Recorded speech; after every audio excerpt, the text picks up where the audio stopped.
घरच्या घरी अगदी सुपर क्रीमी श्रीखंड बनवण्यासाठी 1 लिटर फुल क्रीम दुधामध्ये 2 चमचे विरजण घालून घट्ट दही लावून घेतलं।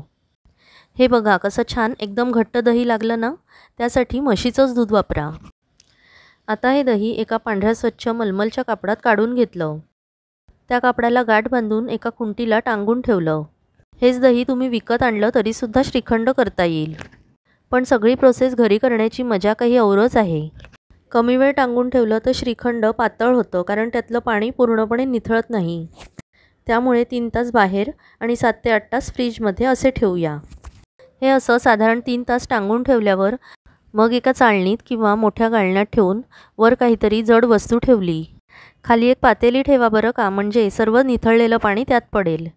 आता हे रात्रभर किंवा 7 ते 8 तास फ्रीजमध्ये ठेवणार आहे, कारण जास्त वेळ बाहेर ठेवलं तर ते आंबट होईल। पाववाटी गरम दुधात 10 ते 12 केशरच्या काड्या घालून ते भिजत ठेवूया। 7-8 तासानंतर हा असा घट्ट चक्का घरच्या घरी तयार झाला आहे। वजनाने हा साधारण पाव किलो ते 300 ग्रॅम इतका होतो। आता जेवढा चक्का तेवढीच पिठी साखर, म्हणजे पाव किलो किंवा 300 ग्रॅम पिठी साखर त्यात घालायची।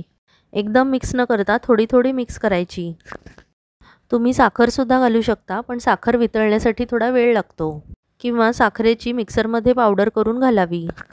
भिजलेल्या केशरात 1 चमचा वेलची पूड आणि पाव चमचा जायफळ पूड घालूया। चमच्याने दोन्ही चांगलं मिक्स करून घेतलं, त्यामुळे त्याचा सुवास आणखी एनहान्स होतो। ते श्रीखंडात मिक्स केलं, चांगलं एकजीव करून घेतलं आणि आता पुरण यंत्रातून काढूया। पुरण यंत्र नसल्यास चाळणीनेही गाळता येईल।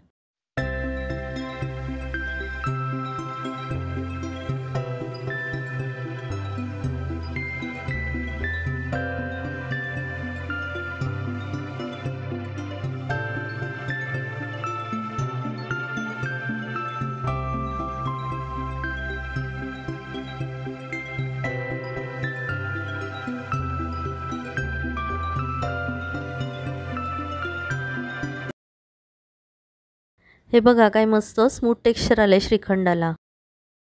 आता ह्या तयार श्रीखंडामध्ये कोणतेही आपल्या आवडीचे ड्रायफ्रुट्स घालून सर्व करूया। मला तर विकतच्या पेक्षा घरी केलेलं श्रीखंड खूप आवडतं आणि फारच सोपी रेसिपी आहे। इतकं मस्त होतं की तुम्ही एकदा नक्की ट्राय केलं पाहिजे। आवडल्यास लाईक, शेअर आणि सबस्क्राईब करायला विसरू नका। असेच भेटूया पुढच्या रेसिपीत। तोपर्यंत bye bye and take care.